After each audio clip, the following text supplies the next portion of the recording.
اعوذ باللہ من الشیطان الرجیم بسم اللہ الرحمن الرحیم الحمد للہ رب العالمین والصلاة والسلام علی اشرف الانبیاء والمرسلین وآلہ الطیبین الطاہرین اعوذ باللہ من الشیطان الرجیم وعد اللہ المنافقین والمنافقات والکفار نار جہنم خالدین فیہا ہی حسبہم وَلَعَنَهُمُ اللَّهُ وَلَهُمْ عَذَابٌ مُقِيمٌ۔ سورہ توبہ آیت 68۔ اللہ نے منافق مردوں اور عورتوں اور کافروں سے آتش جہنم کا وعدہ کر رکھا ہے جس میں وہ ہمیشہ رہیں گے، یہی ان کے لیے کافی ہے، اور اللہ نے ان پر لعنت کر دی ہے اور ان کے لیے قائم رہنے والا عذاب ہے۔ اللہ تعالیٰ کا یہ ارشاد کہ منافقین اور منافقات عموماً قرآن میں جمع مذکر کا صیغہ استعمال کیا جاتا ہے، اور اس میں مرد اور عورت دونوں عورتیں سب شامل ہو جاتی ہیں۔ جہاں اس شمولیت کو مزید وضاحت کے ساتھ اور مزید تاکید کے ساتھ بیان کرنا مقصود ہو تو وہاں پھر مؤنث کا صیغہ بھی ساتھ مذکور ہوتا ہے، جیسے یہاں المنافقین کے ساتھ والمنافقات بھی مذکور ہے۔ اس سے یہ بات سامنے آتی ہے کہ منافقین میں منافق عورتوں کا کردار مردوں سے کمتر نہیں تھا، عورتیں بھی منافقت میں پیش تھیں۔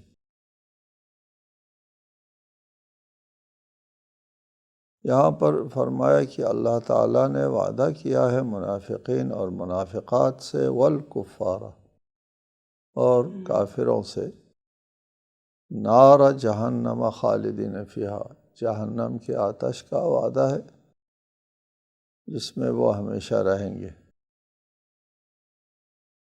ظاہر ہے کہ اللہ تعالیٰ کا یہ وعدہ جو ہے یہ عدل الہی کے مطابق، اللہ کا قدیم فیصلے کے مطابق، جس میں اللہ تعالیٰ نے اپنے عدل و انصاف پر مبنی فیصلہ فرمایا کہ اس میں سے کچھ لوگ جہنم جانا ہے، کچھ لوگ جنت جانا ہے۔ سب جنت بھی نہیں جا سکتے، سب جہنم بھی نہیں جا سکتے۔ مومن جنت جائیں گے اور منافق اور کافر جہنم۔ خالدین فیہا، جہنم میں جانے والوں کے دو گروہ ہیں۔ ایک وہ لوگ ہیں جو جہنم جائیں گے لیکن ان کے لیے خلود نہیں ہے، ہمیشہ نہیں رہیں گے، وہ اپنے گناہوں کی سزا بھگتنے کے بعد ایک عرصہ جہنم میں گزارنے کے بعد ان کو جہنم سے نجات ملے گی، اور پھر اپنے نیک اعمال کی جزا حاصل کرنے کے لیے جنت جائیں گے۔ جہنمیوں میں کچھ گروہ ایسے ہیں جو مخلد ہیں، ہمیشہ جہنم میں رہیں گے۔ ان میں منافقین ہیں، کفار ہیں جو حالت کفر میں مر گئے ہیں، اور منافقین حالت نفاق میں مر گئے ہیں، ان کے لیے مخلد فی النار ہے۔ ان کے بعد جو کلمہ گو لوگ ہیں، جو قبلے کی طرف نماز پڑھنے والے لوگ ہیں، جن میں گناہگار لوگ بھی ہوتے ہیں، زیادہ فسق و فجور کا ارتکاب کرنے والے، قتل و غارت کا اور سفاکی کا ارتکاب کرنے والے ہوتے ہیں، یہ لوگ کلمہ گو ہونے کے باوجود جہنم جائیں گے، مخلد نہیں ہیں۔ البتہ روایات بہت زیادہ ہیں نواصب کے بارے میں، ناصبی جو اہل بیت علیہم السلام کے ساتھ عداوت رکھتے ہیں، بغض رکھتے ہیں، عناد رکھتے ہیں، دشمنی رکھتے ہیں، وہ کفر کے حد تک ہے، ان کے لیے بھی خلود جہنم میں، یعنی وہ بھی اگرچہ کلمہ گو ہے، مسلمان ہے دنیا میں، اور ان کے ساتھ دنیا میں مسلمانوں کا سا سلوک کیا جائے گا، لیکن قیامت کے دن وہ لوگ مخلد فی النار ہے، ہمیشہ رہیں گے جہنم میں۔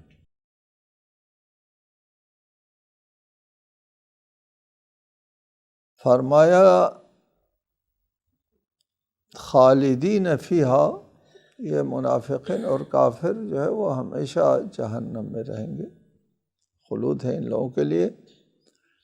ہیا حسبہم، یہ جہنم ہی ان کے لیے کافی ہے، یعنی جہنم کے علاوہ کسی اور چیز کی امید اور توقع نہیں ہے۔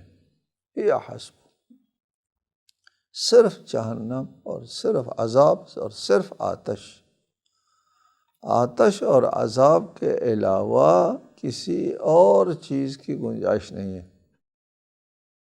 نہ ان کے لیے عذاب میں تخفیف ہوگی، نہ عذاب میں کوئی وقفہ ہوگا، نہ ان کی کوئی درخواست جو ہے وہ سنی جائے گی، سوائے عذاب کے۔ جہنم میں جو لوگ مخلد ہوں گے ان کے لیے سوائے عذاب کے اور کسی چیز کا تصور تک نہیں ہے، عذاب ہی عذاب ہوگا۔ یا حسبہم کی تعبیر جو ہے وہ قابل توجہ ہے کہ ان کے لیے عذاب ایسا عذاب ہوگا کہ اس میں لمحہ بھر کے لیے بھی عذاب کے علاوہ کوئی اور بات سامنے نہیں آ سکتی۔ مثلا تھوڑا سا وقفہ، مثلا دنیاوی جو سزائیں ہوتی ہیں وہ بہت سی سزائیں ہوتی ہیں، لیکن جب وہ کسی کے اوپر کوڑے مارتے ہیں، جب کوڑے لگتا ہے اس وقت درد ہوتا ہے، جب دوسرا کوڑا لگنا ہوتا ہے درمیان میں ایک وقفہ ہوتا ہے، اتنا بھی نہیں ہوگا یہاں۔ ہی حسب، بس وہی ہے، اور اس کے علاوہ عذاب کے علاوہ کوئی بیچ میں وقفہ نہیں ہے، تخفیف نہیں ہے۔ وَلَعَنَهُمُ اللَّهُ، اس لیے کہ اللہ نے ان کو اپنے رحمت سے دور کر دیا ہے۔ لعنت جو ہے وہ رحمت سے دور کرنے کو کہتے ہیں۔ جب اللہ تعالیٰ کی رحمت ان کے شامل حال نہیں ہے تو پھر عذاب ہی عذاب ہے، اور عذاب کے علاوہ کسی اور چیز کے لیے گنجائش نہیں ہے۔ ایک لمحے کے لیے بھی وقفہ اس وقت ہو سکتا تھا کہ لمحہ بھر کے لیے اللہ کی رحمت ان کے شامل حال رہے، اور اگر لمحہ بھر کے لیے بھی اللہ کی رحمت شامل حال رہے تو پھر اس لمحے اللہ کی لعنت ان پر نہیں ہے، ایسا نہیں ہے۔ اللہ تعالیٰ کی لعنت جو ہے وہ ان کے اوپر ہمیشہ کے لیے۔ جب اللہ کی لعنت یعنی رحمت الہی سے دوری ہمیشہ کے لیے ہے تو عذاب بھی وَلَهُمْ عَذَابٌ مُقِيمٌ خَالِدِينَ فِيهَا هِيَ حَسْبُهُمْ وَلَعَنَهُمُ اللَّهُ وَلَهُمْ عَذَابٌ مُقِيمٌ۔ کس قدر تاکید ہے، نہیں کہ اس کو مختلف تعبیرات میں، ایک تعبیر خالدین فیہا ہے، دوسری تعبیر ہی حسبہم ہے، تیسری تعبیر لعنہم اللہ ہے، چوتھی تعبیر وَلَهُمْ عَذَابٌ مُقِيمٌ، ہمیشہ رہنے والا عذاب ہے، ٹلنے والا نہیں ہے ان کے عذاب۔ دوسری جگہ فرمایا لیکن منافقین جو ہے وہ جہنم کے سب سے نچلے طبقے میں ہوں گے، سب سے نچلے درک اسفل کہا ہے۔ یعنی اس تعبیر سے بھی معلوم ہوتا ہے کہ ان کے لیے عذاب جو ہے وہ بہت خطرناک اور دردناک عذاب ہوگا۔ کالذین من قبلکم کانوا اشد منکم قوۃ واکثر اموالا واولادا فاستمتعوا بخلاقهم فاستمتعتم بخلاقکم کما استمتع الذین من قبلکم بخلاقهم وخضتم كالذي خاضوا أولئك حبطت أعمالهم في الدنيا والآخرة وأولئك هم الخاسرون۔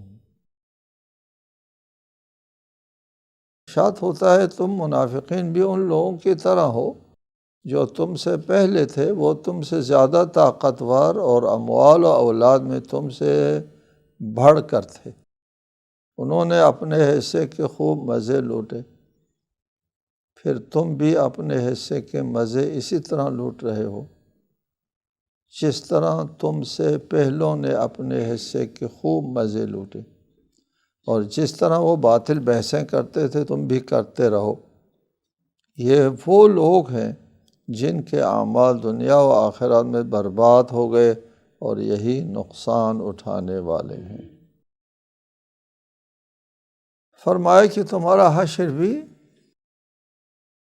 وہی ہوگا جو تم سے پہلے منکرین و منافقین و ملحدین کا ہوا ہے۔ تاریخ کا ایک قانون ہوتا ہے، تاریخ کا ایک دھارا ہوتا ہے، اس میں بہنے والے جو ہے وہ سب کا یکساں حشر ہوتا ہے۔ سنت کونی اللہ تعالیٰ کا طریقۂ عمل منکرین، منافقین اور ملحدین اور معاندین کے ساتھ ایک ہی قانون ہے۔ گزشتہ امتوں کے ساتھ جو حشر ہوا ہے وہ بھی تمہارے ساتھ ہونا ہے۔ فرمایا کالذین من قبلکم، تمہارا حشر بھی وہی ہوگا جو تم سے پہلے، جبکہ کانوا اشد منکم قوۃ واکثر اموالا واولادا، جبکہ وہ تم سے زیادہ طاقتور اور اموال و اولاد میں تم سے بڑھ کر تھے، ان کے پاس اموال اور اولاد تمہاری بنسبت بہت زیادہ تھی۔ دنیا کے متمدن ترین لوگ تھے، مصر کے فراعنہ اس زمانے کے سپر پاور تھے، تمہاری تو کوئی حیثیت نہیں۔ اور بابل کا نمرود اس اپنے زمانے کے سپر پاور تھے، اور تمدن کا مرکز تھا، اس زمانے کا تمدن اور تہذیب کا مرکز تھا۔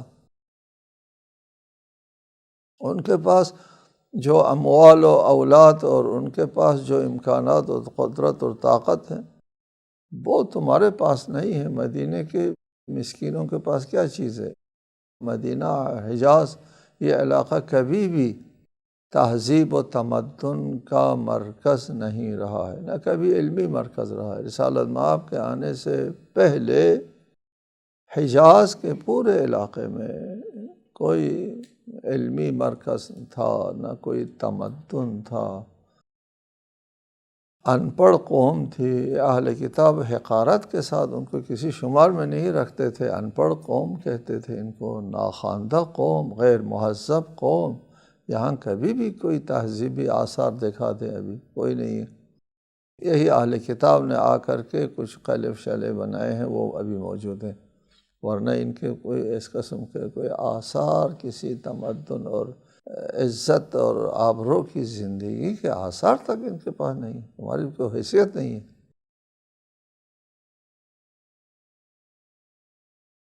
فَاسْتَمْتَعُوا بِخَلَاقِهِمْ، انہوں نے اپنے حصے کے خوب مزے لوٹے۔ خلاق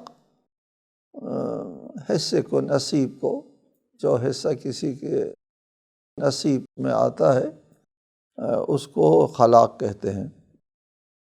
فاستمتعوا یعنی اس دنیا سے جو حصہ بھی ان کو میسر آیا، 100 سال تک، 70 سال تک، 80 سال تک کی جو زندگی میں جو ان کو دنیا سے مال و متاع اور عیش و آرام ان کو مل سکا، وہ حاصل کر سکے، جتنا بھی اس دنیا سے ان کو ملا اس کے ساتھ ان لوگوں نے مزے لوٹے۔ فَاسْتَمْتَعْتُمْ بِخَلَاقِكُمْ كَمَا اسْتَمْتَعَ الَّذِينَ مِنْ قَبْلِكُمْ بِخَلَاقِهِمْ، تم بھی لوٹو مزے، اگرچہ تمہارے پاس مزے لوٹنے کے لیے تو کوئی عیش نوش کی چیزیں نہیں ہے، پھر بھی جو کچھ ہے اس دنیا میں، وہ لوگ اسلام کو قبول نہیں کرتے تھے، اسلام کو ٹھکراتے تھے اپنے مفادات کے وجہ سے، اپنے مفادات کے تحفظ کے لیے۔ اس آیت سے یہ معلوم ہوتا ہے کہ وہ لوگ اس اسلام کو اپنے مفادات کا خلاف سمجھتے تھے۔ ایک غلط فہمی میں اور ایک واہمے میں یہ لوگ مبتلا تھے، اس کی وجہ سے وہ اسلام کے خلاف ہو گئے اور نفاق ان کے دل میں آ گیا، اسلام کا منکر ہو گیا۔ دیکھا کہ اس اسلام میں رہ کر ہم کو اپنی دنیا کی بہتر زندگی نہیں مل سکے گی۔ مثلا ان میں سے کچھ لوگوں کو یہ امید لگی ہوئی تھی کہ یثرب کی بادشاہت اور سلطنت اس کو ملنے والی ہے، اس امید میں وہ بیٹھا ہوا تھا۔ وہ منافقین کا سرکردہ کا یہ خیال تھا کہ اس کو وہاں کی حکومت ملنے والی ہے، اس کو بادشاہ بنایا جائے گا۔ اس قسم کی باتیں چل رہی تھی، اتنے میں اسلام کا انقلاب آتا ہے۔ اسلام کا انقلاب آتا ہے تو اس کے لیے بادشاہت کا امکان ختم ہو جاتا ہے۔ یہ ہے اپنے مفادات۔ جب اس کے مفادات کے اوپر زد پڑتی ہے تو کوئی بھی حق کی بات اس کے دماغ میں نہیں جا سکتی، نہیں گئی۔ بظاہر اس کو اسلام قبول کرنا پڑا، اس لیے کہ بغیر اسلام کے، بغیر کلمہ پڑھے وہ زندگی نہیں کر سکتا تھا مدینے میں۔ اس نے مجبوراً کلمہ تو پڑھ دیا، لیکن اس کے مفادات میں زبردست زد پڑی۔ اسلام کے آنے کی وجہ سے اس کی بادشاہت کے امکانات ختم ہو گئے۔ ابھی وہ بادشاہت بھی نہیں ملتی اور ایمان کی دولت سے بھی محروم ہے۔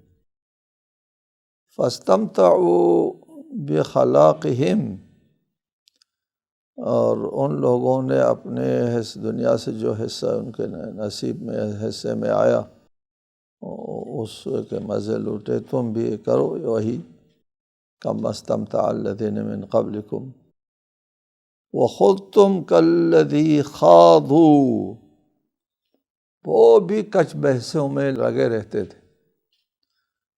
تم سے پہلے قوم لوط، قوم عاد و ثمود، یہ ساری قومیں جو ہے اپنے پیغمبروں کی تکذیب میں کچ بحثی کیا کرتے تھے تمہاری طرح۔ اولئک حبطت اعمالہم فی الدنیا والآخرہ، ان کے اعمال نے نہ دنیا میں نتیجہ دیا نہ آخرت میں، خسرت دنیا والآخرہ ہو گئے، حبط ہو گئے۔ اگر تم سے یا ان لوگوں سے کوئی نیکی سرزد ہوئی بھی تھی، کوئی کارنامہ انجام دینے والے بھی تھے، لیکن وہ نہیں انجام دے سکے، ان کے اعمال حبط ہو گئے۔ کافر اگر اچھا عمل کرتا ہے تو بھی اس کا عمل جو ہے وہ حبط ہے۔ حبط اعمال کے سلسلے میں پہلے بھی گفتگو ہوتی رہی متعدد مقامات پر کہ اعمال جو ہے وہ حبط ہو جاتا ہے، ناکارہ ہو جاتا ہے۔ بہت سے اعمال انسان بجا لاتا ہے، لیکن ایک غلطی کی وجہ سے اعمال حبط ہوتا ہے۔ وہ اعمال کی حبطی جو ہے اور اعمال کا نتیجہ دینا یا حبط ہونا جو ہے وہ کس چیز کے اوپر منحصر ہے؟ ایمان باللہ کے اوپر منحصر ہے۔ اگر ایمان باللہ ہے تو پھر اس کا عمل ثمرہ دیتا ہے، اور اگر اللہ پر ایمان نہیں ہے تو اس کا عمل ثمرہ نہیں دیتا، نتیجہ نہیں دیتا۔ اور انسان کے ایمان کے تقاضے ہوتے ہیں، ان ایمان کے تقاضوں کو پورا کرو تو پھر اس کا ایمان ثابت ہوتا ہے، اس کے عمل کو پھل ملتا ہے۔ اور اگر اس کے تقاضے نہیں پورے ہوتے، اگرچہ وہ بظاہر مومن کہلاتا ہے، مسلمان کہلاتا ہے، پھر بھی اس کا عمل حبط ہو جائے گا، یا اقلاً کم از کم اس کا عمل قبول نہیں ہوگا۔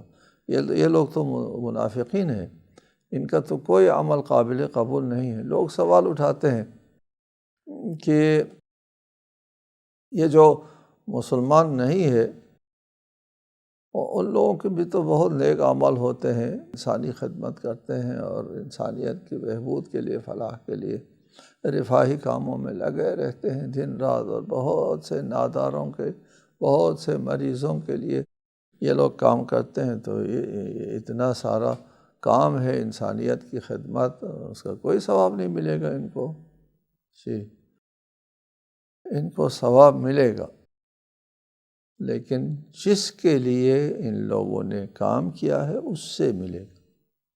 جی ان لوگوں نے کس کے لیے کام کیا ہے، ان کے اس کام کرنے کا محرک کیا ہے، محروم نہیں رہتے، ثواب مل جاتا ہے۔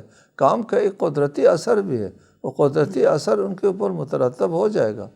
ان لوگوں کے کس چیز کے لیے کام کیا، ان کی ضمیر اور فطرت کو آرام دینے کے لیے، اس لیے کہ انسان کی فطرت میں ودیعت ہے کسی کے اوپر نیکی کرنا، احسان کرنا، اور نیکی احسان کرنے سے انسان جو ہے وہ لطف اندوز ہو جاتا ہے، مزہ آتا ہے، کیف و سرور میں آتا ہے خدمت کرنے سے۔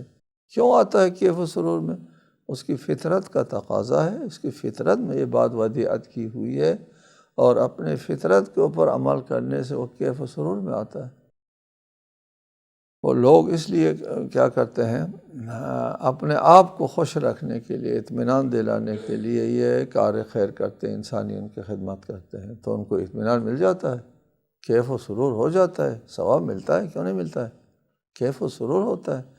اس کے جو قدرتی اثرات ہیں اس کے اوپر مترتب ہو جاتے ہیں، ان کا ضمیر اور وجدان جو ہے وہ آرام اور سکون میں ہوتا ہے، آرام سے سو جاتا ہے، بنسبت ان لوگوں کے جو انسانیت کے اوپر ظلم کرتے ہیں، وہ آرام سے نہیں سوتے، یہ لوگ آرام سے سوتے ہیں، تو ان کو ثواب مل گیا، ثواب نہیں نہ ملے نہیں ہوتا، مل گیا ثواب۔ اس لیے کہ ان کے جو عمل کرنے کا، نیک عمل کرنے اور خدمت کرنے کا مقصد جو ہے وہ ضمیر کا سکون تھا، سکون اس کو مل گیا۔ جو مقصد تھا، جس کے لیے کام کیا تھا، وہ اس کو محروم نہیں رکھتا، ٹھیک ہے۔ اور اگر کسی نے یہ سارا کام کیا ہے اچھی شہرت کے لیے، نیک نامی کے لیے کام کیا ہے، تو بھی اس کو ثواب مل جائے گا، نیک نامی مل جائے گی، اچھی شہرت مل جائے گی، لوگ بہت بڑا احترام کریں گے، اس کو دیر تک یاد رکھیں گے۔ ہے بہت سے غیر مسلم لوگ، شخصیتیں ہیں، مرد ہیں، خواتین ہیں، جو اس سلسلے میں انسانی خدمت کرتے رہے ہیں، اور مسلمان ہو، غیر مسلم ہو، ہندو، سب ان کو اچھے اچھے الفاظ کے ساتھ یاد کرتے ہیں، احترام کرتے ہیں، بہت ثواب ہے، یہ بھی ایک نیک نامی ہے، عزت ہے، اور دنیا میں ایک عزت کے ساتھ اور نیک نامی کے ساتھ جو ہے وہ زندگی کیا، اور مرنے کے بعد بھی نیک نامی ہے اور ثواب مل جاتا ہے۔ غرض یہ ہے کہ انسان کا کوئی بھی عمل جو ہے ہدر نہیں جاتا، جس مقصد کے لیے اس نے کام کیا ہے اس مقصد کے لیے وہ ثواب مل جاتا ہے، لیکن اللہ سے ثواب کی توقع نہ اس کو رکھنا چاہیے، نہ ہم لوگوں کو، نہ اس اعتراض کرنے یا سوال کرنے والے کو رکھنا چاہیے کسی کو، اس لیے اللہ کے لیے کیا نہیں ہے۔ ہاں اگر اللہ کے لیے کیا ہوتا یہ تو ان کو ثواب مل جاتا۔ آپ کہیں گے کہ ایک مسیحی ہے، وہ اللہ کو مانتا ہے، وہ اللہ کے لیے کرتا ہے، جواب یہ ہے وہ اللہ ان کے ہاں تین میں تیسرا ہے، وہ تین میں تیسرا کوئی اللہ ہے ہی نہیں، اللہ تو ایک ہے، ایک جو اللہ واقع میں، حقیقت میں جو اللہ ہے اس کے لیے کیا ہو۔ ورنہ یہ بت پرست بھی تو کہتے ہیں کہ یہ ہم بت پرستی اس لیے کرتے ہیں تاکہ یہ بت پرست ہماری شفاعت کرے، ہماری سفارش کرے اللہ تعالیٰ، یہی اللہ تعالیٰ کی، وہ اللہ تعالیٰ کی وہ مجسمہ نہیں بناتے، کہتے ہیں اللہ تعالیٰ کی ذات اعلیٰ و ارفع ہے۔ بت ہم بناتے ہیں یہ جو ہمارے معبود ہیں، جو اللہ تعالیٰ کے ہاں ہمارے شفیع اور سفارش کرنے والے ہیں، شفاعت کرنے والے ہیں، ان کے ہم بت بناتے ہیں، خود اللہ کے بت نہیں بن سکتا، وہ بالاتر ہے اس سے۔ یہ جو ان کے معبود ہے، اللہ کے ہاں سفارش کرنے والے بت ہیں، ان کے یہ بھی تو اللہ تعالیٰ تک پہنچنا چاہتے ہیں بت پرستی کے ذریعے، اور پھر کیوں ان کا عمل قبول نہیں ہے؟ اس لیے کہ ان لوگوں نے اس اللہ کی پرستش نہیں کی تھی جو واقع میں ہے۔ اسی طرح جو غیر مسلم لوگ ہیں ان کے عمل جو ہے وہ اس لیے قبول نہیں ہے کہ ان کا عمل اللہ تعالیٰ کے لیے نہیں ہوتے، ان کا عمل حبط ہو جاتا ہے۔ غیر مسلم کی بات چھوڑ دیں آپ، خود مسلمانوں میں بھی اگر کوئی شخص اپنے ایمان کے تقاضوں کے مطابق عمل نہ کرے اس کا عمل جو ہے قبول نہیں ہوتا۔ الصلاۃ عمود الدین، ان قبلت قبل ما سواہا وان ردت رد ما سواہا۔ نماز دین کا ستون ہے، اگر نماز قبول ہے باقی اعمال قبول ہے، نماز قبول نہیں ہے باقی اعمال قبول نہیں ہے، ہفت ہو گئے باقی اعمال اس کے کوئی ثواب نہیں۔ نماز نہ پڑھنے کی وجہ سے اس کا عمل جو ہے وہ ثمرہ نہیں دیتا، نتیجہ نہیں دیتا۔ جی کیوں؟ اس لیے کہ ایمان کا جو سب سے پہلا تقاضا ہے وہ نماز ہے۔ ایمان اور کفر میں فاصلہ نماز ہے۔ اگر ایک شخص اللہ کو مانتا ہے تو نماز پڑھتا ہے، نہیں مانتا نہیں پڑھتا ہے۔ ایک شخص مانتا ہے اور پھر نہیں پڑھتا ہے، بظاہر تو اس کو مسلمان کہتے ہیں، مومن کہیں گے، گناہ گار ہے، فاسق ہے، لیکن عند اللہ، اللہ کے ہاں جب حساب کتاب ہوگا تو اس کے پاس نماز سرے سے موجود نہیں ہے، تو اس کے لیے باقی اعمال کے ثواب کا سوال ہی پیدا نہیں ہوتا۔ جس کی نماز موجود ہے لیکن اس کی نماز قبول نہیں ہے تو باقی اعمال بھی قبول نہیں۔ جس کے سرے سے نماز ہی نہ ہو اس کے لیے سوال ہی پیدا نہیں ہوتا کہ اس کے اعمال جو ہے وہ نتیجہ دیں۔ خود مسلمان ہونے کے باوجود بھی اگر ایمان کے تقاضے پورے نہیں کرتا وہ مسلمان، تو اس کے اعمال جو ہے وہ حبط ہو جاتا ہے۔ اسی میں سے ہے، ایمان کے تقاضوں میں سے نماز ہے، اور رسالت آپ کی رسالت کو کما حقہ تسلیم کرنا۔ اس لیے لا ترفعوا اصواتکم فوق صوت النبی، نبی کی آواز کے اوپر اپنی آواز اونچی کرنے والوں کو بھی عمل حبط ہو جاتا ہے۔ جی مسلمان ہے، کلمہ گو ہے، سب کچھ ہے، اور رسول اللہ کی آواز پر اپنی آواز اونچی کرنے والا جو ہے رسول کے ہم عصر بھی ہے۔ تاریخ انسانیت کے بہترین زمان رسول ہے، اس میں زندگی کرنے کی سعادت بھی حاصل ہے، اس کے باوجود اس کا عمل حبط ہو جاتا ہے۔ کیوں حبط ہو جاتا ہے؟ ایمان کا تقاضا جو ہے وہ اس نے پورا نہیں کیا، اس کے خلاف قدم اٹھایا اور رسول کی آواز پر اپنی آواز اونچی کر دی، یہ اس سے بھی اعمال حبط ہو جاتا ہے۔ لہٰذا ان لوگوں کا اعمال جو ہے وہ اس کے لیے سوال پیدا نہیں ہوتا کہ کیوں ان کے لیے ثواب نہیں ملا، جی آخرت میں ثواب کیوں نہیں ملتا۔ اولئک حبطت اعمالہم فی الدنیا والآخرہ، لیکن جن کی ہم نے مثالیں پیش کی ہیں اس کو دنیا میں تو ثواب مل جاتا ہے، ان کو دنیا میں بھی ثواب نہیں ملتا، دنیا میں بھی بدنامی ہے، ذلت ہے، رسوائی ہے۔ اولئک ہم الخاسرون، خسارہ اٹھانے والے یہی لوگ ہیں جو نہ دنیا میں کچھ مل سکا نہ آخرت میں۔